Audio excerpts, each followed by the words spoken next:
Puxa sua cadeira e senta junto comigo nessa mesa. Meu nome é Arielle e esse é mais um episódio do podcast Juntas na Mesa. Hoje nós vamos começar o podcast diferente.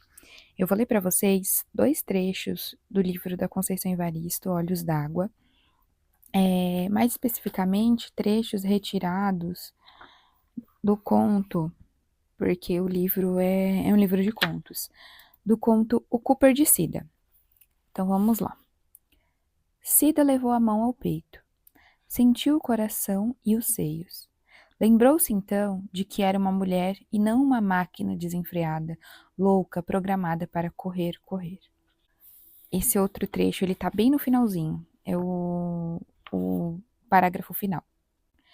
Hoje ela não iria trabalhar. Queria parar um pouco, não fazer nada de nada, talvez.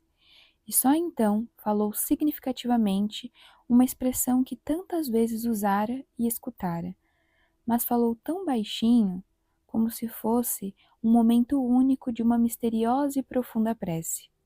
Ela ia dar um tempo para ela. Eu me lembrei desse conto porque eu vi um post no Instagram justamente com o primeiro trecho, né, falando de não ser uma máquina, né, de ser uma mulher e tudo mais. E aí eu lembrei do conto e eu vim reler ele. E me vieram reflexões diferentes, tanto quando eu li esse trecho pela segunda vez e principalmente quando eu li o conto pela segunda vez, né? Porque eu tô num momento de vida diferente de quando eu li esse livro pela primeira vez, um livro incrível, por sinal, mas ele me bateu num lugar diferente. Tanto na minha individualidade, né, pelas minhas questões, né, por estar passando pela maternidade e ter essa sensação de que a gente precisa estar correndo, correndo, correndo, correndo para dar conta de tudo. Mas às vezes a gente precisa se lembrar de que não somos máquinas, né? Mas me vieram outras reflexões que eu achei importantes e acredito que sejam necessárias da gente trazer aqui pro podcast, para que vocês escutem e passem a refletir a partir dessa perspectiva também. Mas antes de entrar mais nessas reflexões, eu queria falar um pouquinho sobre a Conceição, né? Não necessariamente sobre a Conceição Evaristo, mas sobre o conceito que ela traz da escrevivência. Então, ela fala que a escrevivência é escrever a partir da vivência dela, a partir da vivência de outras mulheres negras. Então, é importante saber que quando você lê esses contos, né, que ao ler esses contos, estão sendo retratadas a vida de mulheres negras, né, a história de mulheres negras. É, experiências que são muito específicas dessa população. Que, claro, todas nós mulheres, em algum grau, a gente está vivendo essa experiência do infeliz, né? Essa experiência infeliz de acreditar que tem que dar conta de tudo. Mas tem alguns pontos aqui, que por isso que é importante que vocês leiam o conto por completo, que traz uma certa individualidade, uma especificidade que a gente percebe que é realmente sobre a vida de uma mulher negra, né? Então, dito isso, vamos às minhas reflexões. Então, para a gente trazer essas reflexões, né, para que eu possa trazer essas reflexões, eu tentei dividir, né? Vamos dividir então esse episódio hoje em algumas partes. Eu pensei em dividir em três partes principais. A primeira parte é falar sobre essa perspectiva pensando na vida de mulheres negras.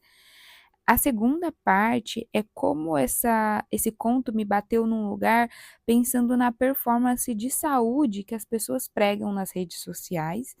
E o terceiro é como ambos os casos vão prejudicar a nossa saúde e o nosso cuidado. E aí, no final, eu vou amarrar tudo pra gente bater um papo sobre descanso. Fechou?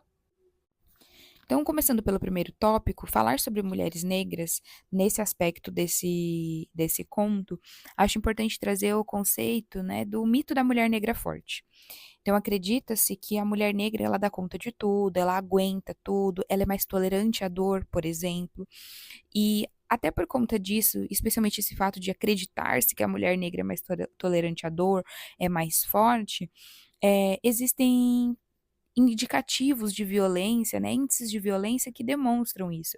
Por exemplo, mulheres negras são mais suscetíveis a sofrer violência obstétrica, né, por conta de todo esse estereótipo e também por conta de muitos outros.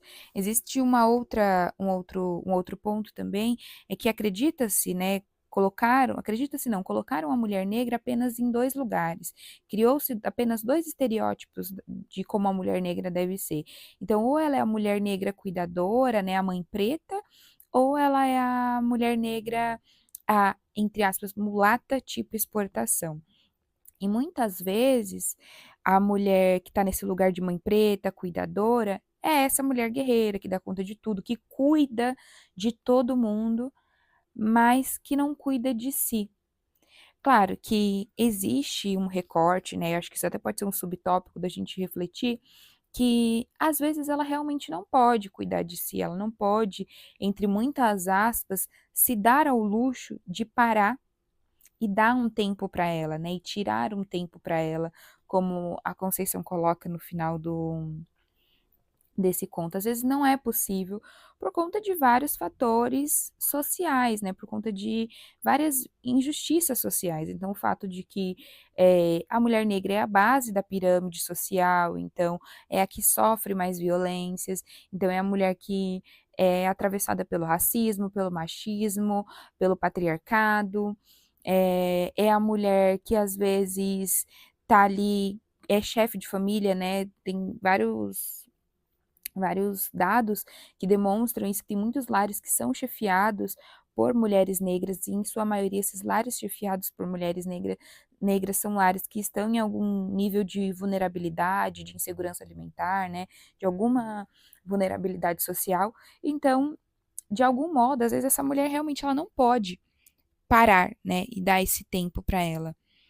Mas muitas outras já têm essa possibilidade sim de tirar esse tempo, de se cuidar, de olhar para si, mas por conta de todo esse estereótipo de acreditar que nós precisamos dar conta de tudo, de que nós somos as guerreiras, as fortonas, as que aguentam tudo, a gente não para olhar, a gente não para perceber as coisas, né, para olhar ao redor, né? Tem durante o conto é muito interessante como a Conceição vai retratando que ela é uma mulher, né, a Cida, que está sempre correndo. Por isso que fala o nome do conto é o Cooper de Cida. Então ela está sempre fazendo Cooper no calçadão, em Copacabana, mas ela nunca tinha parado para prestar atenção no mar. Nunca tinha parado para colocar os pés na areia, né? Nunca tinha notado de fato com calma o que tinha ao redor dela. E essa correria se dá muito também para a mulher negra por conta de outros fatores, né? Um deles, né? Outros fatores não, por conta de um fator que é o racismo. Então, a pessoa negra, e isso não é só na vivência da mulher negra, mas homens e mulheres negras e negros precisam estar sempre é, dando 10 vezes mais, 3 vezes mais que seja, né? Precisa estar sempre à frente, né? E ainda assim vai estar sempre muito atrás para conseguir alguma coisa. Então tem um outro trecho que no conto que eu acho interessantíssimo, que ela fala: é preciso correr para chegar antes, conseguir a vaga, o lugar ao sol. Isso demonstra um outro termo, um outro estereótipo sobre a população negra, e agora vamos fazer esse recorte das mulheres negras, que é esse conceito da excelência negra, né, o Black Excellence. Então, de que a gente precisa ser sempre 10 vezes melhor, que é o que eu já acabei de dizer. Então, essa correria da vida da Cida e da vida de muitas mulheres negras se dá por conta disso também. Então, veja como esses atravessamentos, né, esses estereótipos, o racismo, o machismo e o patriarcado vão minando o nosso autocuidado, né, o nosso olhar para dentro e o nosso olhar ao redor mesmo, experienciar, viver a vida de fato e não só sobreviver a essas situações. Fechamos esse tópico, então vamos seguindo para o segundo tópico, que é essa performance da saúde nas redes sociais. Claro que o poema de nada tem a ver, o poema não, o conto de nada tem a ver com com essa questão de performar, né, das redes sociais. Não é sobre performance, como eu falei, é muito a partir da vivência mesmo de mulheres negras e tem todos esses atravessamentos que eu acabei de citar. Mas eu gostaria de trazer essa reflexão sobre a performance das redes sociais, por quê? Porque nas redes a gente está sempre vivendo muito mais a partir da aparência e dessa performance, e para continuar vivendo nessa aparência e nessa performance, a gente precisa estar sempre correndo também.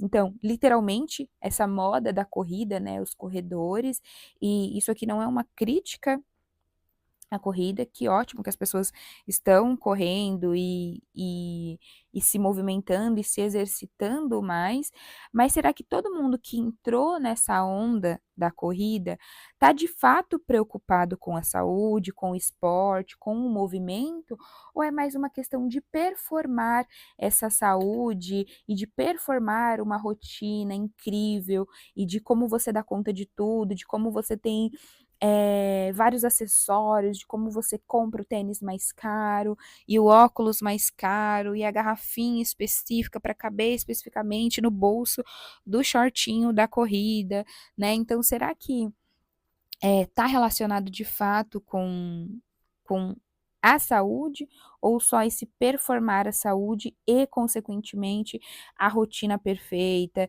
e aí você fazer várias e várias e várias coisas, ou melhor, você talvez fingir que faz essas várias coisas, né. Porque as redes sociais é isso, elas são um recorte, as pessoas elas vão escolher o que elas querem postar, e até aí tá tudo bem, né, ninguém quer ficar mostrando as partes ruins, as partes feias, né, da vida.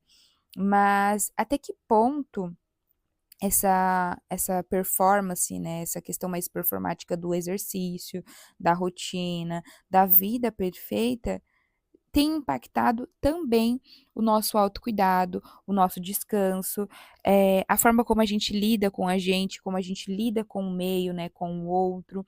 E por que que eu também tô falando como a gente lida com o meio e com o outro? Porque gera essa questão da performance nas redes sociais também gera uma relação muito individualista, muito meritocrática. Então a gente fica vivendo cada vez mais nas nossas micro bolhas ou às vezes até no nosso próprio mundinho, nessa individualidade, né.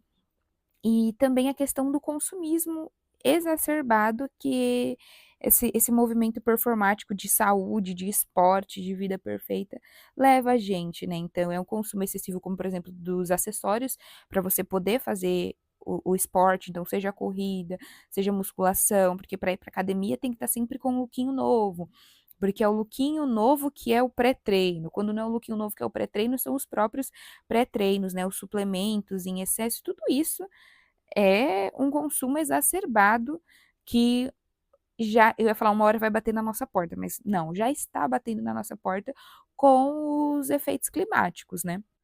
Bom, fechamos mais um tópico, vamos agora para o terceiro tópico, que é sobre a questão dos prejuízos, né, de como isso vai impactar a nossa saúde e a nossa relação com o cuidado, com o autocuidado.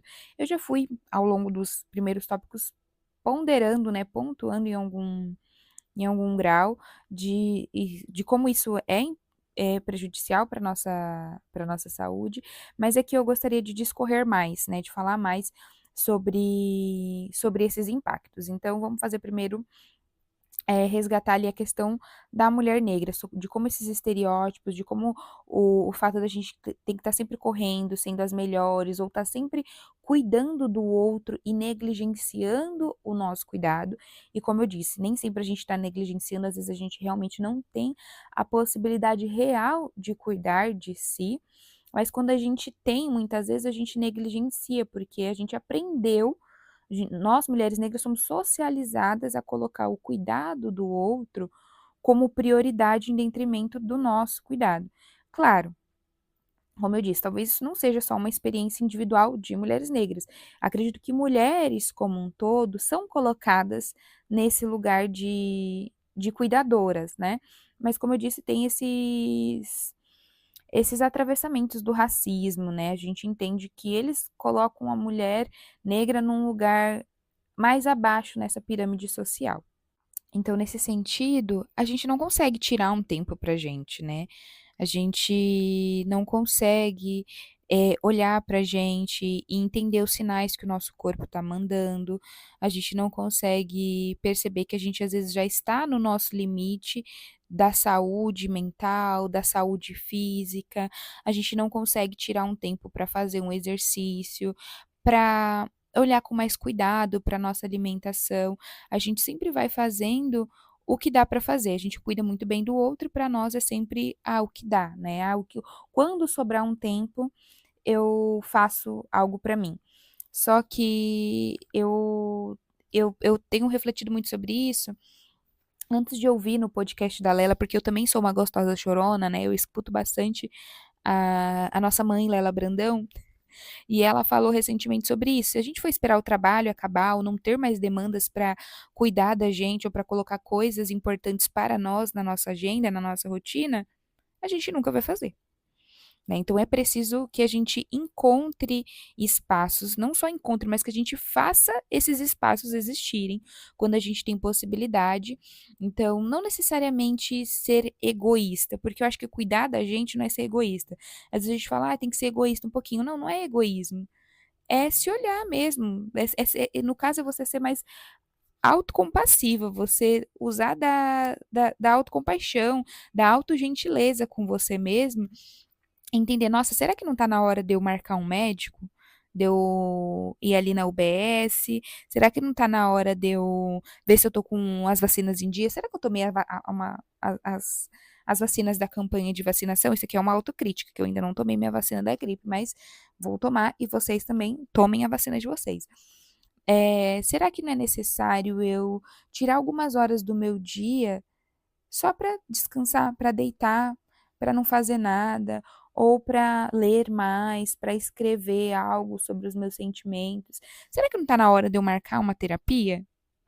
Então é preciso que a gente dê espaço para o nosso corpo falar, né? Para a gente ouvir o nosso corpo e entender que ele também precisa ser cuidado.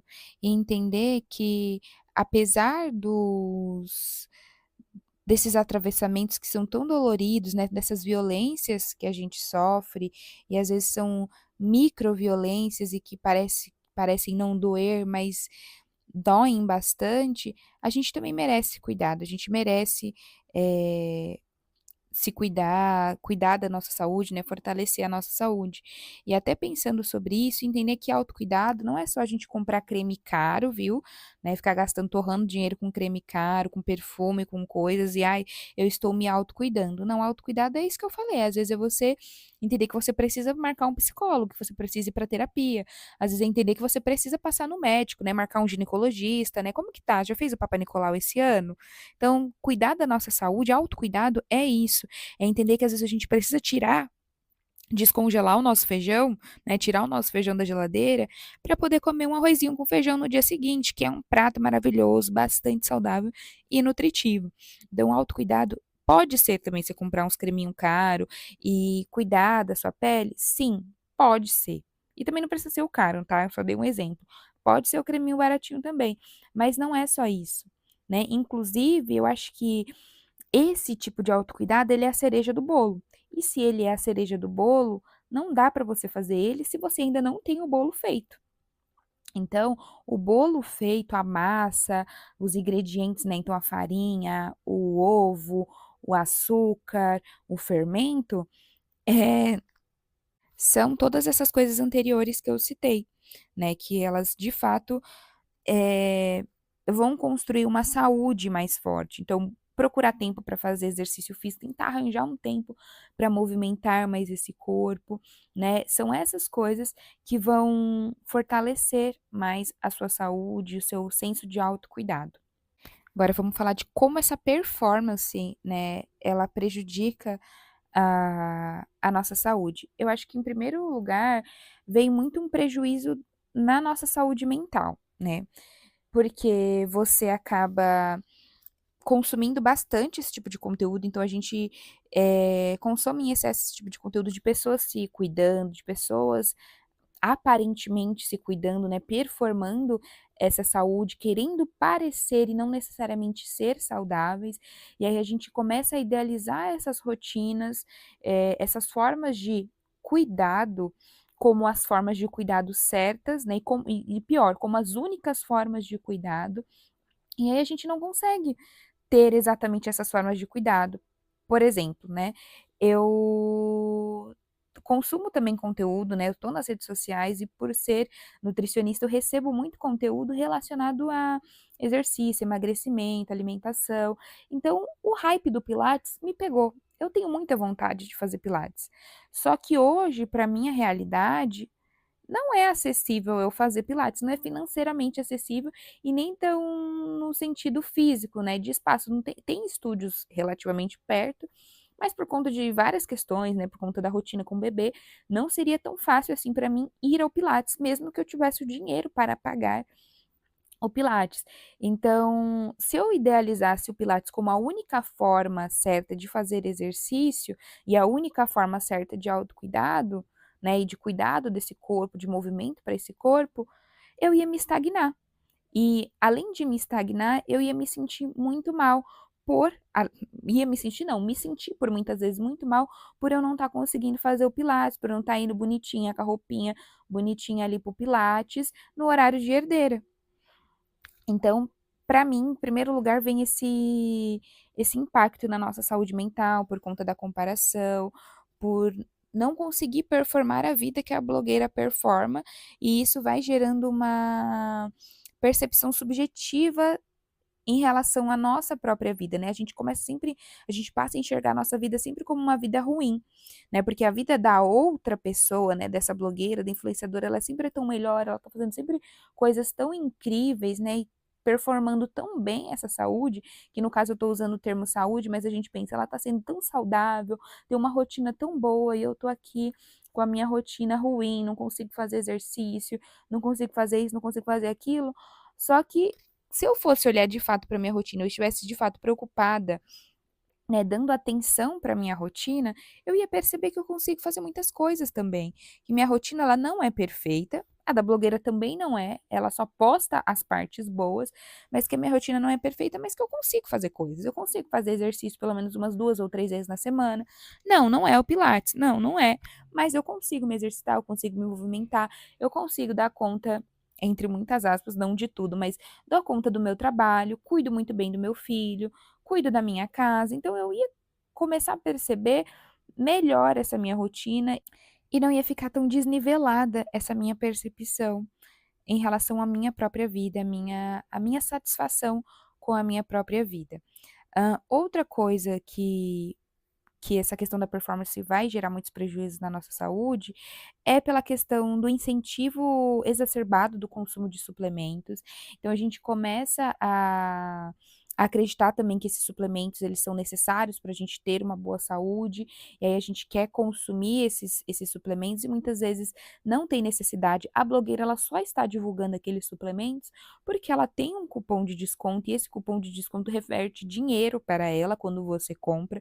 Então é muito mais sobre o quanto ela vai faturar, o quanto ela vai lucrar com essa divulgação velada, porque muitas vezes são publis não sinalizadas e isso também já é outra camada de problema aí, e esses suplementos eles não são necessários.